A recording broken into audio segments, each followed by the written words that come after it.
اپنے آرام کا، آسائش کا کوئی تم کو خیال نہیں ہونا چاہیے، بلکہ محض اللہ تبارک و تعالیٰ کے گھر کے اطراف 7 چکر تم کو کرنے چاہیے اور مجھے سامنے تمہارے رکھنا چاہیے۔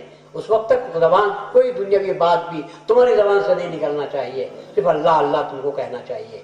اس کو ہم کہتے ہیں حج ہوا۔ تو میں پوچھتا ہوں، دین اختیار کرنے کا نام ہے کہ دین ترک کرنے کا نام ہے؟ خدا کب ملتا ہے؟ جب ہم اپنی پسند کی چیزوں کو ترک کرتے ہیں تو خدا کا دیدار ہم کو خدا ملتا ہے۔ مہدی موعود نے فرمایا جب تک دنیا ترک نہ کرو گے اس وقت تک خدا کا دیدار نہ ہوگا۔ اب بتاؤ اسلام سے مہدویت کتنی قریب کی چیز ہے؟ کیا مہدویت ترک دنیا اسلام سے ہٹی ہوئی چیز کا نام ہے؟ تم غور نہیں کرتے، تم نے کبھی سوچا نہیں۔ نماز میں جب رکعت باندھتے ہیں تو آپ نے کس چیز کو ترک کیا؟ دیکھنا جائز تھا، آپ نے خدا نے کہا نہیں دیکھ سکتے۔ بولنا جائز تھا، خدا نے کہا نہیں، میرے دربار میں ہو، تم کو ترک گفتن بھی ہونا چاہیے، بات بھی نہیں کرنا چاہیے، کلام پڑھو تو صرف میرا، تسبیح پڑھو تو صرف میری۔ نہ بولنا جائز، نہ دکھنا جائز، کوئی چیز جائز نہیں ہے تمہاری۔ ترک کرتے جاؤ، جتنا ترک کرو گے نماز میں اتنی حلاوت پیدا ہوگی، اور اگر ترک نہ کرو گے دکھاوے کی نماز۔ اور پھر یہ بھی کہا اجرت کو بھی ترک کر دو۔ نماز پڑھتے ہیں کس کے لیے؟ لوگوں نے کہا وہ جنت کے لیے۔ اور جنت میں کیا ہے جی؟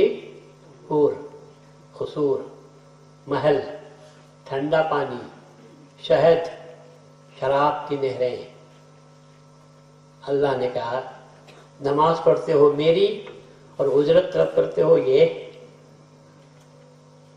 اجرت کی طلب کرتے ہو، پھر نماز کی نیت باندھتے ہو، نوایت ان اصلی للہ تعالی، میں اللہ کے لیے نماز پڑھتا ہوں۔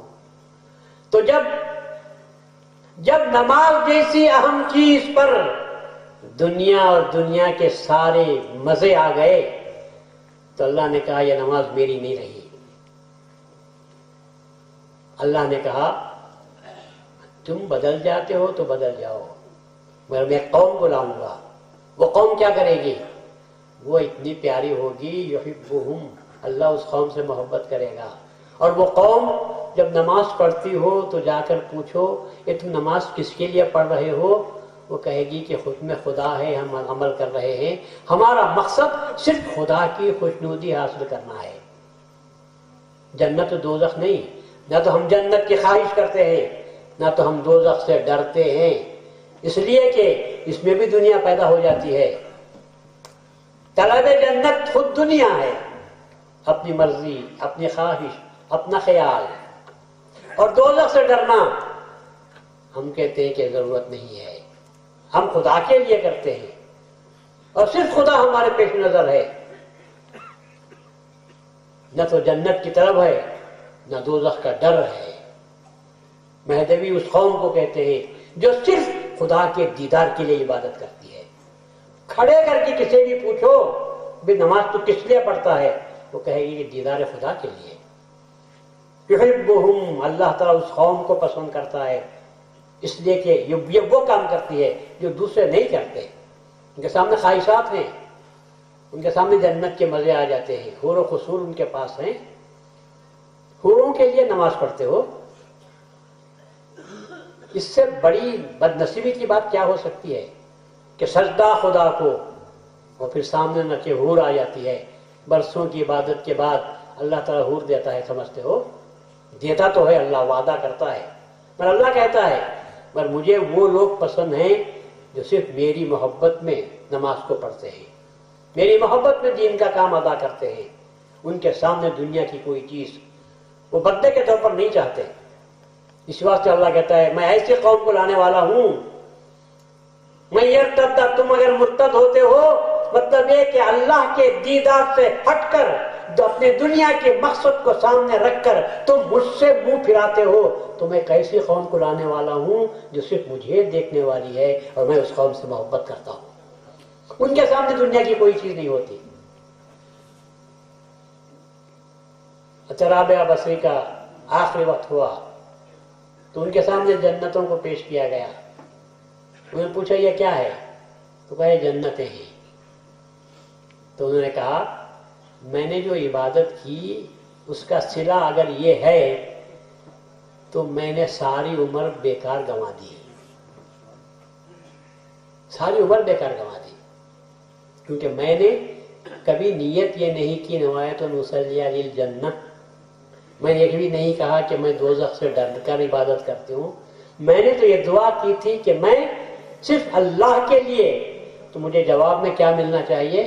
اللہ ملنا چاہیے. مہدویہ قوم کے لیے مہدی موعود نے جو پیغام دیا وہی پیغام دیا ہے کہ پورا ہر کام تمہارا للہیت کے ساتھ ہونا چاہیے. اسی کو اللہ کہتا ہے یحبہم. اللہ تبارک و تعالی اللہ اس قوم سے محبت کرتا ہے اس قوم کو لانے والا ہے جن کے سامنے دنیا کی کوئی چیز نہیں, جو اللہ سے کوئی اجر نہیں مانگتے. کہتے ہیں کہ تو دینے والا ہے, تو جو دیتا ہے ہم کو پسند ہے. یہ ہے ہماری قوم مہدی موعود علیہ السلام کی قوم. وہ ایسے وقت کے بعد جبکہ دنیا ان کے سامنے آ چکی تھی وہ حقیقت میں مرتد کس سے ہوئے تھے؟ اللہ تبارک و تعالیٰ کی ذات سے مرتد ہوئے تھے. وہ پھر گئے تھے. اللہ نے کہا میں ایسے قوم کو لاؤں گا جو صرف مجھے اپنے سامنے رکھیں گے, میری ذات, میری مرضی, میری خواہش اس کو سامنے رکھیں گے اور اس کے سوا کسی چیز کو نہیں. وہ جہاد میں کیا ہوتا ہے؟ آپ نے اپنی جان سے کھیلنے کے لیے تیار ہوتا ہے, بظاہر کوئی مفاد اس کے سامنے نہیں ہوتا. اور جیسے کہ میں نے کہا اس سے ابھی تفسیر کے دوران کہ سب سے بڑا جہاد دشمنوں کے ساتھ نہیں ہوتا, سب سے بڑا جہاد اپنے نفس کے ساتھ ہوتا ہے. نفس ہی ہے جو سب سے بڑا دشمن ہے. آپ کو نماز سے روکنے والا نفس, کوئی دشمن کی فوج آ کر آپ کو نہیں روکتی. آپ کو اللہ کے نام پر خرچ کرنے سے کوئی دشمن نہیں روکتا, اپنا نفس ہے آپ کا جو روکتا ہے. حج کرنے سے منع کرنے والا نفس ہے, ذکر میں بیٹھنے سے منع کرنے والا آپ کا نفس ہوتا ہے. اور جو لوگ اپنے نفس کو مار دیتے ہیں تو ان کے لیے عبادت آسان ہو جاتی ہے اور اللہ خوش ہوتا ہے. اس لیے کہ اگر آپ کہتے ہیں کہ عمل, نماز عمل ہے, روزہ عمل ہے, حج عمل ہے, زکوٰۃ عمل ہے, تو میں یہ کہتا ہوں کہ عمل تو جائے گا ترازو میں. آپ کا عمل جائے گا ترازو میں جائے گا, اور ترازو میں ٹھیک اترا تو وہ اللہ کے پاس پیش ہوگا. اور اگر ترازو میں وہ عمل آپ کا ٹھیک نہیں اترا, داغدار مال ہے آپ کا, تو وہ مال اتر جائے گا. اللہ کے پاس جو چیز پہنچتی ہے وہ اخلاص. جیسا کہ ابھی آیت کے سامنے آپ کے پڑھ کے سنا, وما امروا الا لیعبدوا اللہ, فقط نہیں الا لیعبدوا اللہ مخلصین لہ الدین. دین کو اللہ کے لیے خالص کرنا ہے. آپ کی نماز کس کے لیے؟ اللہ کے لیے. نماز کے بعد سلام پھیر کر آپ کہے اللہ مجھے جنت دے دے, تو یہ نماز اللہ کے لیے ہوئی؟ اللہ کہے گا جھوٹا ہے. نیت باندھتا ہے میرے لیے اور سلام پھیر کر کہتا ہے کہاں ہے بھی وہ جنت, کہاں ہے وہ حور. مہدوی کی جو نماز ہوتی ہے وہ کبھی ایسی نہیں ہوتی. مہدوی نے کبھی اللہ تعالیٰ سے جنت نہیں مانگی. اللہ نے وعدہ کیا ہے, وہ دیتا ہے کب؟ جن کے 35% نمبر آ جاتے ہیں اللہ ان کو خاموش نہیں کرتا, دے دیتا ہے. اور ہم جو عمل کرنا ہے ہم کو پورے 100% کے لیے کرنا ہے, اور 100% کو ہی میں اللہ کی ذات کہتا ہوں. اللہ کے دیدار کے لیے کام کرو. اگر اس میں نقص پیدا ہو جائے تو الگ بات ہے, مگر ہماری تمنا تو صرف اللہ تبارک و تعالیٰ کی ذات چاہیے, اللہ کا دیدار چاہیے. اور اللہ کے دیدار کے لیے اس میں بھی ترک آتا ہے. اللہ کے دیدار کے لیے, ذات خداوندی کے لیے, جب تک تو تیری ذات کو ختم نہیں کرتا اس وقت تک اللہ کی ذات تجھے نصیب نہیں ہو سکتی. تمہاری ذات اور اللہ کے ساتھ کتنے ہوئے؟ 2. اور ہے کیا؟ آپ پڑھتے کیا ہیں؟ لا الہ الا اللہ، نہیں ہے کوئی معبود سوائے اللہ کے. اس کے بعد لا الہ الا اللہ، نہیں ہے کوئی مشہود جس کو دیکھا جا سکتا ہے الا اللہ، سوائے اللہ تعالیٰ کے. پھر اس کے بعد لا الہ الا اللہ، لا موجود الا اللہ، سوائے اللہ کے اور کوئی موجود نہیں ہے. آپ بولیں گے دنیا کی ساری چیزیں ہیں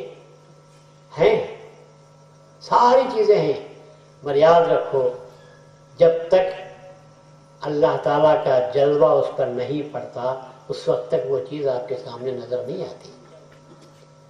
موجود کب ہے؟ جب تک اللہ کا جلوہ نہیں ہوتا. ہر چیز پر اللہ کا جلوہ ہے. جب وہ جلوہ آتا ہے تو انسان پیدا ہوتا ہے. گھاس اگتی ہے، عدم سے وجود میں لانے کے لیے خدا کا وجود ضروری ہے. تو ہم اپنے طور پر یہ کہتے ہیں کہ ہمارا وجود کچھ بھی نہیں ہے، باقی رہنے والا وجود صرف اللہ تبارک و تعالیٰ کا ہے. ہم جو اپنے آپ کو زندہ کہتے ہیں یہ بیکار سی بات ہے. دنیا کی کوئی چیز باقی رہنے والی نہیں. ہر چیز وقت پر پناہ ہوتی ہے. کسی کے 80 سال، کسی کا 2-4 مہینے، کسی کا پیدا ہوتے ہی بچہ مر جاتا ہے. عمارت کسی کی لمبی 500 سال چلتی ہوگی، اس کو بھی گرنا ضروری ہے، پر باقی رہنے والی ہستی صرف اللہ تبارک و تعالیٰ کی ہے. وہی ہے جو موجود ہے. تو ہم اس کے بات کرتے ہیں کہ سوائے اللہ تعالیٰ کے کوئی موجود نہیں. اور جب موجود ہے تو پھر ہم کو چاہیے کہ اس کے وجود کو دیکھنے کی کوشش کریں، اس کو پانے کی کوشش کریں. تو جب تک آپ کی پوری دنیا، زندگی، دین، دنیا، عبادت، ہر چیز میں لا کا پہلو اجاگر نہ ہو اس وقت تک اللہ تعالیٰ تک آپ کی رسائی نہیں ہو سکتی. اب اس کو مختصر الفاظ میں مہدی موعود نے جو فرمایا، ورائے ترک دنیا ایمان نیست، ترک دنیا کے بغیر ایمان نہیں ملتا. صحیح ہے یا غلط ہے؟ دنیا ترک نہیں کرے وضو نہیں ملا، دنیا ترک نہیں کیے تیمم نہیں ملا، دنیا ترک نہیں کیے نماز نہیں ملی، روزہ نہیں ملا، زکوٰۃ نہیں ملی، حج نہیں ملا. تو جب ساری عبادتوں کی جڑ جسے آپ کہتے ہیں، جس کو آپ دین اور عبادتوں کا مرکز کہتے ہیں، جب تک گھر سے آپ نہیں نکل کر ترک کے مقام پر نہیں آتے آپ کو عبادت نہیں مل سکتی. تو خدا کی ذات کو پانے کے لیے کیا کرنا پڑے گا؟ غیر خدا کو ترک کیے بغیر خدا مل سکتا ہے؟ ہرگز نہیں مل سکتا. ترک کے خیال ہونا چاہیے. اور پھر میں اس کے بعد مہدی موعود نے فرمایا ترک کے خیال کرو، ترک کے سوال کرو، ترک کے حال کر دو. پھر تو آپ کو جو مقام نصیب ہوگا وہ میں زبان سے بول نہیں سکتا کہ آپ کیا بننے والے ہیں، مگر بن جائیں گے آپ. بندے اور خدا میں فرق یہی ہے. چھوٹی بات بول دیتا ہوں، بندے اور خدا میں فرق یہی ہے، بندہ محتاج ہے اور خدا محتاج نہیں ہے. وہ سمت، اللہ بے نیاز ہے. بتاؤ اپنے میدان میں آ کر آپ بھی بتاؤ، بے نیازی ظاہر کرو، مجھے کسی کی احتیاج نہیں ہے سوائے خدا تعالیٰ کے. اور خدا تعالیٰ قادر ہے آپ کو جو چیز آپ مانگتے ہیں اللہ تبارک و تعالیٰ آپ کو دیتا ہے. رسول اللہ صلی اللہ علیہ وسلم کو کیا چیز تھی جو اللہ نے رسول اللہ کو نہیں دی تھی؟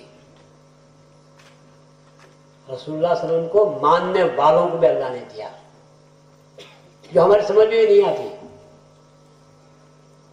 حضرت عمر فاروق رضی اللہ تعالیٰ عنہ نہاون میں مدینے سے سینکڑوں ہزاروں میل دور جنگ ہو رہی ہے.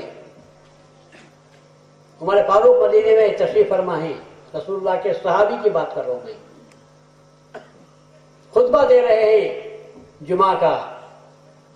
ایسے میں آپ دیکھتے ہیں کہ جس لشکر کو آپ نے بھیجا تھا وہ لشکر پہاڑ کے اس طرف